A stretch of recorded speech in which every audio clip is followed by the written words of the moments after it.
कहता है ना, जैसे स्कैल्प क्यों कहते हैं करने के लिए, जब जब आप स्कैल्प देखोगे तो मार्केट की हर एक छोटी छोटी मूवमेंट आपको समझ आएगी। जब आप स्कैल्प के लिए जाओगे, समझा नहीं, स्कैल्प में जब भी जाओगे आप तो आपको छोटी छोटी मूवमेंट समझ आने लगेगी कि अच्छा यहाँ से इसलिए घूमा, यहाँ से इसलिए घूमा, यहाँ से इसलिए घूमा, यहाँ से इसलिए घूमा, यहाँ से इतनी मूवमेंट इसलिए आई, यहाँ पे शार्प इसलिए हुआ, ये सारी चीज समझ आती है। तो स्टार्ट में आप सौदे में बैठ नहीं पाओगे, डर जैसा फैक्टर है, ये सब चीजें, होप, ये सब चीजें आती ना, इमोशनली बैलेंस होना पड़ता है पहले, कई सारे इमोशंस एक साथ आते हैं, इसीलिए ट्रेडिंग बिजनेस का टिपिकल होता है, लोगों के लिए संभव नहीं कि अच्छे से कर पाए, क्योंकि जिस उम्र में लोग अग्रेसिव, जो बुजुर्ग लोग होते हैं उनके पास देखिए इमोशनली बैलेंस होते हैं, चीजों को लेकर के ओवर रिएक्ट नहीं करते, है ना।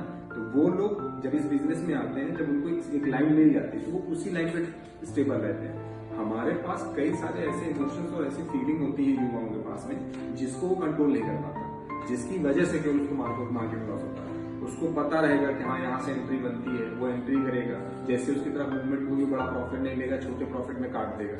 ये क्या होता है? ये डर का फैक्टर होता है ना। प्लस एक सेटअप पे उसको कमांड हो गया, जैसे मान लो काम कर रहा है स्टॉप लॉस हंटिंग पे, या वो काम कर रहा है आपके मान लो किसी कैंडल पे या किसी पैटर्न पे काम कर रहा है, उसको उस पर एकदम मास्टरी हो जाएगी, वो करने लगेगा, पैसा कमाने लगेगा। लेकिन क्या होता है, हमारे अंदर एक जिज्ञासु प्रवृत्ति होती है, लो इसको भी जाने। किसी ने दिखाया, उसी दिन का प्रॉफिट आपका था 5,000 10,000 रुपए एक लॉट पे, किसी दिन किसी ने उसी पे दिखा दिया भैया हम एक लॉट लिए थे 7,000 का पड़ा था, हमने 70,000 रुपए निकाले या 50,000 रुपए निकाले, आपका दिमाग घूम जाएगा, यार उसी दिन की बात है, उसी समय का वही डेट मैंने पकड़ा, उसी डेट का अगला आदमी 70,000 निकाल रहा, मैंने 5,000 10,000 रुपए निकाले, है ना। ये क्या होता है, ये जिज्ञासु प्रवृत्ति भी डेवलप करेगा, थोड़ा सा जेलस भावना आएगी, थोड़ा सा इन्फीरियोरिटी भावना आएगी कि यार अगला आदमी इतना निकाल रहा, मैं इतना ही निकाल रहा। ये सब इमोशनली इम्बैलेंस का केस होता है, और ये युवाओं को बहुत मिलता है, हम लोगों में अपने फैक्टर में बहुत देखने को मिलेगा, है ना। इससे नुकसान क्या होता है? इससे नुकसान ये होता है कि फिर आप सेटअप पर ध्यान हटा दोगे, फिर आप सोचोगे कि ये ऐसा कौन सा सेटअप पे काम कर रहा है जिसमें इसको इतना ज्यादा पैसा मिल रहा है, आप उसको ढूंढने जाओगे, उसके पीछे लगोगे और अपने ही सेटअप को नुकसान में पहुंचा दोगे। जिस पर आप अच्छा खासा पैसा रेगुलर कंसिस्टेंट कमा रहे थे ना, 5,000 6,000 7,000 रुपए कंसिस्टेंट कमा रहे हैं, आपकी एक्यूरेसी अच्छी थी इसलिए कमा, उसकी एक्यूरेसी गड़बड़ होगी, वो 70-80% 90% 4 गुना 5 गुना 2 गुना निकाल रहा, अच्छी बात है। लेकिन आप अपने कंसिस्टेंसी देखिए, अपनी पावर को देखिए, नहीं आपकी पावर कंसिस्टेंसी के हिसाब से अच्छी थी। अब यही होता है जिज्ञासा प्रवृत्ति से उसको सीखने जाते हो तो अपना भी नुकसान कर देते हो, अपना भी सेटअप भूल जाते हो, है ना। तो खिचड़ी हो जाती है। तो उस खिचड़ी से बचने के लिए होता है कि इसलिए कहा जाता है कि आप अपने प्रकार के ट्रेडिंग एज को निकालिए और 1 2 या 3 मैक्स टू मैक्स 3 सेटअप पे काम करिए, उससे ज्यादा मत जाइए। स्कैल्प और प्रॉफिट टेकिंग कितना रेशियो?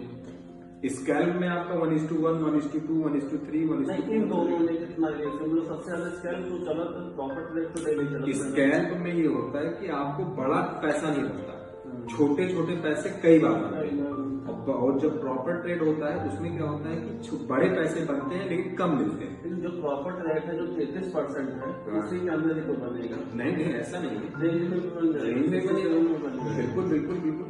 जब प्रॉफिट ट्रेड होता है तो आपका रेंज में पैसा कम बनता है, लेकिन बाकी स्कैल्पर से ज्यादा बनेगा।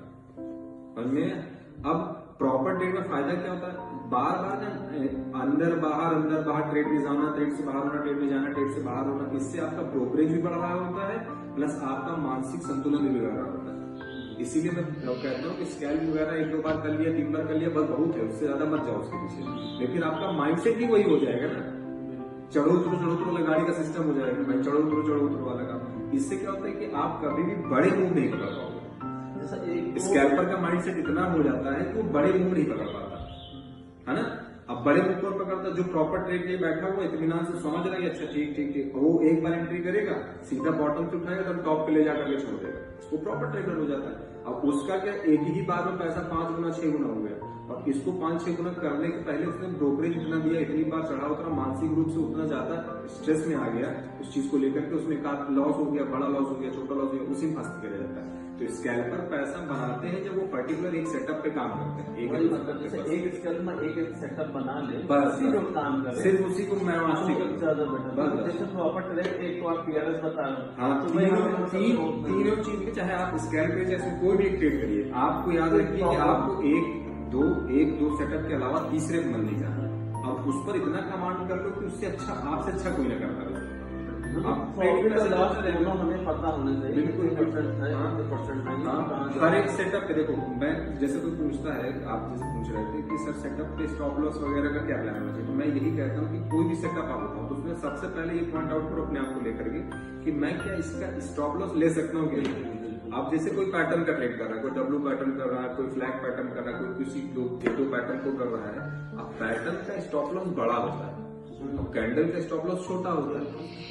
अब हमको पता है कि हम पैटर्न का स्टॉप लॉस ले ही नहीं पाएंगे, नहीं।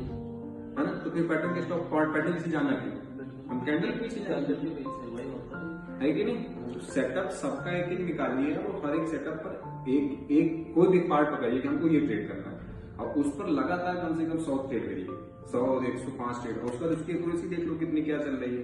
अब उसी को लिखते चले जाओ, रोज लिखो कि हमने ये देखा, इसमें ये हुआ, आप ऑटोमेटिक ट्रेडर हो जाएंगे, कुछ करने की जरूरत ही नहीं है। चार्ट रीडिंग इंपॉर्टेंट होता है, स्टॉप लॉस इंपॉर्टेंट होता है, सबसे बड़ा इंपॉर्टेंट होता है आपको मेंटली फिट होना पड़ेगा।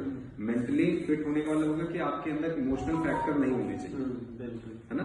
ट्रेड के समय जब आप बैठो तो अपने आप को मशीन समझ के बैठो, स्टॉप लॉस आना ही आना है, टारगेट आना ही आना है, बीच में ये नहीं हो डर आ रहा है, अरे भाग गए निकल के, नहीं, जहाँ धूप आ गया, आप अरे वीक पड़ेंगे तो मार्केट आपको घुमाने लगी। Yes. सबसे बड़ी बात इसी ये यही कारण है कि देखिए 3 पार्ट होगा कुछ नहीं, मार्केट आपको घुमाएगी। 3